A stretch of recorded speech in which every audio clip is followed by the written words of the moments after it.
SPSS ini bisa mengakomodasi model-model regresi sederhana ya. Jadi yang melihat bagaimana X itu bisa mempengaruhi Y. Ya. Kemudian yang kedua, SPSS juga bisa melihat model-model yang sifatnya itu forecasting. Jadi kan ada di statistika itu yang namanya uji beda ya. Jadi kita bisa melihat apakah dari kelompok-kelompok yang kita teliti begitu. Misalnya katakanlah kita meneliti 10 kelas yang ada di satu sekolah, bagaimana prestasi mereka begitu secara rata-rata. Nah, itu dilakukan dengan metode uji beda dan itu bisa juga dilakukan di SPSS. Bagaimana kalau datanya bentuknya kuali? Itu diakomodir juga nggak di SPSS? Apa dia hanya untuk kuanti aja? Oh, kuali juga bisa. Jadi bisa.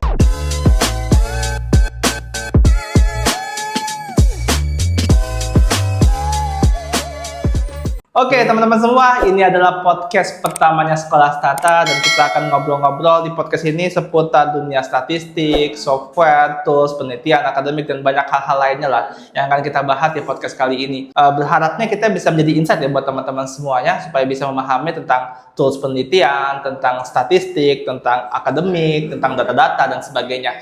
Oke, bersama saya sudah ada Mas Yuka, salah satu pengajar dari Sekolah Stata. Assalamualaikum Mas Yuka. Ya, waalaikumsalam Mas Dendi. Sehat Mas? Alhamdulillah sehat. Oke, Mas Yuka ini punya beberapa expertise ya di bidang statistik. Nah, salah satunya adalah di SPSS ya, tools SPSS. Oke, Mas, kita akan bicara soal SPSS. Ini kan menjadi tools yang banyak digunakan oleh para peneliti. Dan gue rasa kalau gue tanya orang-orang yang pernah kuliah gitu ya, ketika dia menggunakan software apa, mungkin mayoritas akan menggunakan SPSS. Betul. Ya kan? Kayak yang gue sering temukan demikian. Betul, gitu. betul. Bahkan untuk Stata, R, apalagi R ya, dan kawan-kawannya mungkin mereka nggak familiar dengan SPSS gitu ya.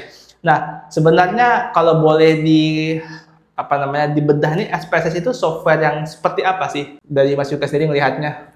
Oke ya, jadi untuk SPSS itu sebenarnya software yang dikhususkan untuk olah data. Nah, tapi kenapa, ini sekalian saya bahas juga ya, kenapa bisa paling banyak gitu digunakan di mahasiswa, karena pertama dari tampilannya itu mirip sekali seperti Microsoft Excel. Oh gitu, oke. Iya, yang mana Microsoft Excel sudah familiar sekali ya sejak SMP, SMA gitu. Jadi begitu memakai SPSS, dari tampilan, dari cara menggunakan, sekitar 50% nah itu mirip sekali dengan Microsoft Excel begitu. Nah, tapi SPSS ini dilengkapi oleh fitur-fitur olah data yang lebih lengkap dibandingkan dengan Microsoft Excel. Jadi mahasiswa itu bisa menganalisis, membuat model regresi begitu, kemudian analisis yang sifatnya forecasting begitu, dan masih banyak lagi analisis yang memang sangat cocok gitu untuk keperluan mahasiswa seperti penelitian, skripsi, tesis ya. Oke, karena memang modelnya seperti Microsoft Excel, makanya terkesan familiar. Betul, ya. betul. Makanya orang melihatnya, oh ini gampang nih kan? Iya. Karena kan Microsoft Excel menjadi sebuah software yang memang di kehidupan sehari-hari, baik dunia pekerjaan, termasuk dunia akademik kan selalu dipakai ya. Iya, betul. Jadi ketika dia nge-adjust dengan SPSS itu kayak bukan sesuatu yang sulit, gitu, Iya. karena tampilannya. Dan Iya. user friendly ya berarti ya jatuhnya ya. User friendly ya. Bahkan untuk memasukkan data, mungkin ada dataset yang dari format Excel ya, itu tinggal dimasukkan saja gitu ke SPSS. Jadi memang ini juga sangat mengakomodasi lah data-data yang dari Excel gitu. Itu hanya dari Excel aja atau dia bisa ngambil dari mungkin format-format lain? Untuk format-format lain juga menyediakan ya, apalagi mungkin untuk orang-orang yang dari generasi milenial gitu atau generasi X yang lebih terbiasa dengan aplikasi-aplikasi pada zamannya begitu, seperti Lotus ya dan sejenisnya, itu juga bisa diakomodasi langsung gitu oleh SPSS. Bisa diakomodasi, jadi nggak cuma Excel doang ya? Iya, betul. Oke, kalau kita bicara soal fungsi dalam hal pengolahan data, Iya. gitu ya. Nah, apa sih yang bisa dilakukan oleh SPSS ini untuk kemudian ketika kita mengolah data itu, dia tuh bisa buat menghasilkan apa aja? Oke ya, jadi kalau mahasiswa itu kan biasanya akan mengerjakan penelitian ya, kemudian nanti di akhir full masa kuliahnya akan mengerjakan tugas akhir seperti skripsi atau tesis ya. Nah, di dalam skripsi atau penelitian itu kan biasanya ada beberapa persyaratan lah yang diperlukan oleh mahasiswa, seperti uji asumsi klasik begitu, kemudian uji beda parsial, uji beda secara keseluruhan atau simultan. Nah, tahapan-tahapan yang diperlukan sebelum melakukan regresi itu bisa dilakukan di aplikasi SPSS. Nah, kemudian tentunya regresi itu sendiri yang memang dilakukan oleh peneliti ya, dilakukan oleh mahasiswa untuk bisa mencari tahu hubungan antara variabel X dengan variabel Y begitu. Dan di akhir, mahasiswa itu juga bisa menggunakan SPSS untuk memvisualisasikan data-data yang sekiranya memang perlu ditampilkan begitu kepada penguji atau kepada dosennya begitu. Jadi memang dari awal sampai akhir keperluan penelitian yang ini ya, yang untuk mahasiswa gitu memang bisa diakomodasi gitu di SPSS ini. Dan biasanya juga kan di penelitian itu memerlukan seperti analisis deskriptif ya, itu juga bisa disediakan oleh aplikasi SPSS begitu. Jadi memang toolsnya penelitian lah. Terus para peneliti lah ya, Iya, para peneliti termasuk mahasiswa ya. Betul. Oke. Nah, kalau kita bicara visualisasi gitu kan, ini kan menjadi hal yang menarik. Dalam artian gini, kita ngebayangin SPSS itu mungkin dan software-software lainnya sebatas sekedar munculin angka statistik. Jadi ketika kita lakukan regresi atau sebagainya ya muncul angka statistik. Tapi saya juga bisa melakukan visualisasi ya. Iya, untuk visualisasi sederhana ya seperti diagram batang begitu atau diagram lingkaran. Mungkin tidak seindah penampilannya seperti Tableau gitu atau Python gitu ya. Tapi untuk tampilan diagram-diagram dasar masih bisa lah di SPSS. Oke. Nah, kalau kita mau punya sebuah metode, ya kan dalam penelitian kan ada berbagai macam metode. Ya. Apa yang bisa diakomodir? Metode apa aja yang bisa diakomodir dalam software SPSS ini? Oke ya. Jadi yang pertama aplikasi SPSS ini bisa mengakomodasi model-model regresi sederhana ya. Jadi yang melihat bagaimana X itu bisa mempengaruhi Y ya. Kemudian yang kedua, SPSS juga bisa melihat model-model yang sifatnya itu forecasting, misalnya seperti data-data time series begitu, penelitian yang sifatnya itu fokus menganalisis perubahan antar waktu begitu ya, yang butuh series waktu yang sangat panjang. Kemudian aplikasi SPSS juga bisa digunakan untuk model analisis yang sifatnya kita ingin mengetahui perbedaan antara kelompok-kelompok responden yang kita teliti begitu. Jadi kan ada di statistika itu yang namanya uji beda ya. Jadi kita bisa melihat apakah dari kelompok-kelompok yang kita teliti begitu. Misalnya katakanlah kita meneliti 10 kelas yang ada di satu sekolah, bagaimana prestasi mereka begitu secara rata-rata. Nah, itu dilakukan dengan metode uji beda dan itu bisa juga dilakukan di SPSS. Yang seperti itu. Oke, regresi dan forecasting, dan uji beda. Uji beda, regresi, forecasting, uji beda. Regresi ini kan ada berbagai macam, ada regresi linear, ada regresi yang sifatnya masalah multivariabel ya. Multivariabel. Ya, dan itu akomodir juga ya, Multivariabel diakomodasi juga. Kemudian juga kalau mahasiswa atau orang tersebut menggunakan data primer ya, yang mengambil datanya dari kuesioner, nah itu juga bisa diakomodasi ya, karena untuk yang penelitian primer itu kan mereka punya ujinya sendiri ya. Nah itu juga diakomodasi dengan sangat baik gitu di SPSS. Bagaimana kalau datanya bentuknya kuali, itu diakomodir juga nggak di SPSS? Apa dia hanya untuk kuanti aja? Oh, kuali juga bisa. Jadi data kualinya itu beberapa bisa dikuantifikasi gitu, bisa diubah menjadi angka ya. Misalnya katakanlah melakukan penelitian tentang tingkat kepuasan begitu misalnya, dari untuk mengetahui apakah orang tersebut misalnya katakanlah dia dari level yang dia tidak suka sama produk itu sampai yang paling suka. Nah, nanti tingkatan-tingkatan itu bisa diubah jadi angka, misalnya tidak suka itu 1, paling suka itu 5 misalnya. Nah, setelah kita ubah menjadi angka, kita masukkan saja datanya ke SPSS, nanti bisa diolah.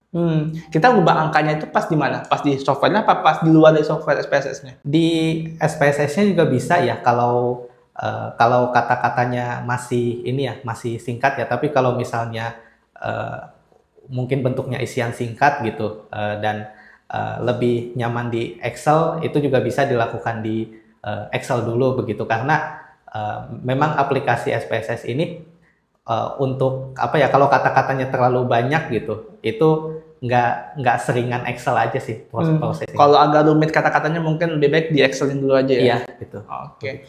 Nah, kalau kita bicara soal penelitian itu kan ada berbagai macam bidang, ya Iya. kan? Ada sosum, ada saintek, ya kan, Iya. dan sebagainya. Dalam SPSS ini dia itu mengakomodir semua bidang keilmuan atau dia sebenarnya hanya cocok di bidang keilmuan tertentu? Oke, nah ini pertanyaannya menarik ya. Jadi sebenarnya kan dalam kita melakukan penelitian itu, apapun bidangnya, sebenarnya kita itu kan ingin melihat bagaimana suatu faktor yang kita teliti itu mempengaruhi sebuah fenomena begitu Ya. atau kejadian. Jadi bisa dibilang semua bidang ilmu tuh mereka pada intinya meneliti bagaimana X mempengaruhi Y gitu dengan objek-objek sesuai bidangnya masing-masing begitu. Nah, masalahnya adalah tinggal pada seberapa bukan seberapa kompleks ya. Jadi seberapa baik gitu data tersebut itu bisa disesuaikan begitu dengan statistik begitu, karena memang ada beberapa penelitian juga yang dia tidak bisa gitu menggunakan statistika yang seperti ini ya, seperti uji beda begitu atau regresi ya misalnya. Ada beberapa penelitian yang sifatnya memang harus melakukan analisis dampak misalnya, atau melakukan mungkin eksperimen langsung ya begitu, eksperimen langsung. Jadi untuk yang seperti itu memang untuk aplikasi SPSS ini masih belum bisa sampai ke situ begitu. Tapi kalau untuk penelitian seperti misalnya katakanlah untuk kedokteran ya, untuk kedokteran itu menganalisis bagaimana kandungan yang ada pada obat tertentu itu bisa menurunkan misalnya tekanan darah gitu di dalam tubuh seseorang gitu, tubuh pasien. Atau misalnya kalau di konteksnya itu mesin misalnya, bagaimana kualitas mesin itu bisa mempengaruhi kestabilan dari kecepatan mobilnya. Nah, itu masih bisa diakomodasi begitu. Tapi kalau untuk yang eksperimen langsung atau analisis dampak ya, nah itu mungkin tahapan-tahapan awalnya aja gitu bisa pakai SPSS. Tapi selebihnya ya mereka mungkin harus observasi langsung atau eksperimen langsung di laboratorium gitu. Oke, jadi sebenarnya kan semua bidang apapun bisa diakomodir, tinggal bagaimana kemudian penjabaran dari metodenya ya. Dalam artian kalau sifatnya dia ada observasi langsung ya nggak bisa langsung di SPSS, berarti dia harus keluar dari tanah itu, gitu kan? Iya, betul. Betul. Nah, kalau kita bicara soal penelitian, nah kan Mas Yoga kan sekarang ngajar di kelas SPSS ya? Iya. Ya kan? Udah batch berapa berarti Mas? Sekarang udah batch 12. 12. Alhamdulillah. Batch 12 teman-teman. Nah, itu pernah nanya ke peserta mungkin ada skripsi atau tesis disertasi yang sedang dikerjakan yang menurut Mas Yoga menarik? Ada nggak? Oke, nah ini yang yang saya sebenarnya agak berbeda gitu, Mas, ekspektasi saya dengan ekspektasi peserta gitu di awal. Tapi bukan dalam konteks yang buruk ya. Jadi ternyata banyak sekali kebanyakan yang menjadi peserta SPSS itu memang mereka itu peserta yang ingin belajar dari nol, Mas. Nol banget. Dari nol banget ya. Oke. Jadi dia bahkan belum familiar dengan apa itu SPSS begitu. Jadi ingin dipandu gitu, dan pas banget memang di kelas SPSS itu kan ada sesi praktiknya juga ya. Gitu. Nah, jadi malah sebenarnya saya lebih banyak menemukan peserta yang ingin belajar dari nol begitu. Nah, kalau untuk yang mereka membawa penelitian-penelitian yang menarik itu justru malah ketika kelasnya itu sudah selesai gitu kan. Ketika kelasnya selesai, saya suka tanya ya bagaimana sarannya, bagaimana tanggapannya. Nah, baru dari situ mereka mulai memunculkan ide-ide mereka gitu. Mereka akan melakukan penelitian apa. Jadi wah, ternyata malah kebanyakan mulai dari nol gitu. Mulai nol banget ya. Dan yang menarik ya, artinya sebenarnya pas mereka belajar di kuliah itu mungkin beberapa nggak dapat prakteknya ya untuk mengolah datanya ya. Saya rasa sih begitu, Mas. Mungkin teorinya dapat lah, Mungkin teorinya ya. dapat, cuman mungkin secara praktik belum. Namanya gini, gua pun juga waktu kuliah ada beberapa materi metodologi yang dipelajari gitu, termasuk software-softwarenya. Ya. Tapi pas praktek, software yang harus gua pakai dalam hal tesis itu nggak pernah dipelajarin gitu. Jadi pas konteks mau ngerjain tesis pakai metode ini, pakai tools MPLS, pakainya Smart PLS. Smart PLS itu nggak diajarin waktu kuliah. Yang diajarin tuh SPSS, ada tuh yang buat time series, gue agak MATLAB atau apa gitu ya, lupa. Terus ada beberapa lah pokoknya. Tapi Smart PLS itu nggak dipelajarin. Akhirnya belajar sendiri gitu ya. Mungkin beberapa kayak gitu kali ya. Di kuliahnya itu mungkin nggak belajar soal SPSS gitu. Mungkin belajarnya yang lain gitu. EViews mungkin atau R bahkan nggak ada yang tahu. Cuman pas dia harus ngolah data, ya mau nggak mau dia harus pakai SPSS dan harus belajar. Ini saya ada cerita sedikit nih Mas. Oh ya, boleh. Jadi kalau di kampus saya itu memang kebetulan ada praktikumnya Mas untuk aplikasi SPSS. Jadi ya setiap minggu mahasiswanya itu ketemu dengan SPSS gitu, mereka mempraktikkan. Dan mungkin di kampusnya Mas Dendi juga mungkin ya ada praktikum SPSS-nya. Nah, kalau yang saya tanya-tanya gitu ke teman-teman dari kampus lain begitu dan ke peserta juga, memang kebanyakan di kampus-kampus itu kebanyakan belum ada praktikum SPSS. Jadi ya mungkin mereka kalau mau mendalami SPSS ya antara mereka belajar sendiri mungkin di YouTube atau mengikuti kelas-kelas begitu untuk praktiknya. Tapi penasaran juga sih, kenapa mereka nggak belajar di YouTube aja ya? Kenapa harus ikut kelas ya? Pernah nanya nggak kayak gitu? Kenapa harus ikut kelas berbayar gitu ya? Pernah nanya nggak? Oh, ini saya pernah nanya sih waktu itu ke satu orang ya, kenapa nggak belajar dari YouTube aja? Ternyata jawabannya itu karena dia ingin dipandu.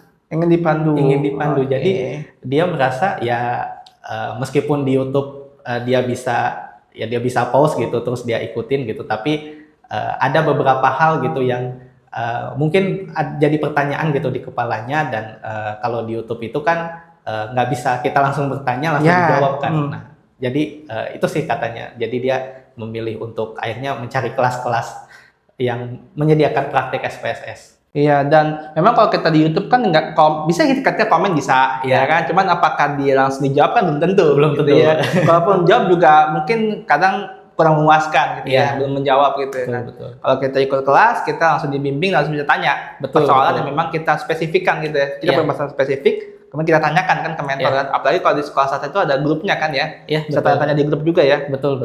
Oke, Mas Yuka, kalau kita mau bedah nih kelas SPSS-nya Mas Yuka itu bahasnya ada apa aja, Mas? Oke ya. Jadi untuk kelas SPSS saya itu ada dilaksanakan dalam 2 hari, Mas. Nah, di hari pertamanya itu saya fokus untuk sharing mengenai dasar-dasar dari statistika terlebih dahulu ya. Misalnya apa itu uji beda, apa itu hipotesis, begitu, apa itu statistika deskriptif ya. Karena statistika deskriptif itu kan biasanya dimasukkan seingat saya di bab 4 ya, di bab 4 penelitian. Nah, mereka saya berikan pemahaman dulu apa itu statistika deskriptif begitu. Kenapa dalam tabel itu isinya ada kata-kata, ada nilai minimal, nilai maksimal begitu. Nah kemudian di hari keduanya itu baru peserta itu diajarkan apa sih bedanya statistika parametrik dan non parametrik. Nah kalau di kampus ya itu kan model statistika parametrik dan non parametrik itu dijelaskannya itu mulai dari akar rumusnya ya, bagaimana rumus-rumusnya seperti itu. Nah, kalau di kelas saya begitu, nah kita lebih fokus kepada bagaimana cara membedakan antara parametrik dan non parametrik itu ke dalam praktik gitu. Misalnya saya contohkan gitu seperti uji T misalnya. Uji T itu kan dilakukan untuk melihat apakah variabel ini satu variabel ini berpengaruh terhadap variabel Y atau kelompok satu berbeda dengan kelompok yang kedua gitu. Nah, kalau misalnya kasusnya itu ternyata data kita tidak terdistribusi normal, jadi tidak terdistribusi normal tuh Mas, datanya itu penyebarannya tidak rata gitu. Ya, misalnya ada penelitian respondennya 15 sampai 60 tahun, kebanyakan di 60 tahun misalnya. Orang respondennya tuh. Nah kalau tidak normal seperti itu, nah mereka bisa menggunakan non parametrik begitu, seperti misalnya ada uji Wilcoxon gitu dan sejenisnya. Nah itu yang di hari kedua ditajamkan begitu. Jadi mereka mungkin sudah mendapatkan statistik begitu ya. Saya rasa pasti mendapat statistik gitu. Tapi bagaimana praktiknya, terutama antara parametrik dan non parametrik, nah itu dijelaskan gitu di kelas saya. Jadi kurang lebih seperti itu, Mas. Oke, Mas Yuka, thank you banyak udah hadir di sini. Sama-sama. Terima kasih juga. Buat yang pengen ikutan kelas SPSS, langsung aja nanti akan gua taruh linknya di deskripsi di YouTube ya, teman-teman. Nanti bisa klik aja. Kita terbuka untuk sekarang batch 12 ya. Iya, 12 ya. 12. Nanti kalau teman-teman nonton di mungkin bulan depan atau bulan berikutnya mungkin udah nambah batch ya. Iya. Jadi ya pokoknya di bulan kapanpun, hari kapanpun teman-teman nonton, kalau teman-teman mau ikutan kelasnya langsung aja klik link yang di deskripsi ya. Teman-teman makasih banyak Mas Yuka. Iya. Teman-teman makasih banyak, jangan lupa subscribe supaya kita juga lebih rajin bikin konten dan lebih semangat bikin konten. Thank you semuanya. Assalamualaikum warahmatullahi wabarakatuh. Bye bye.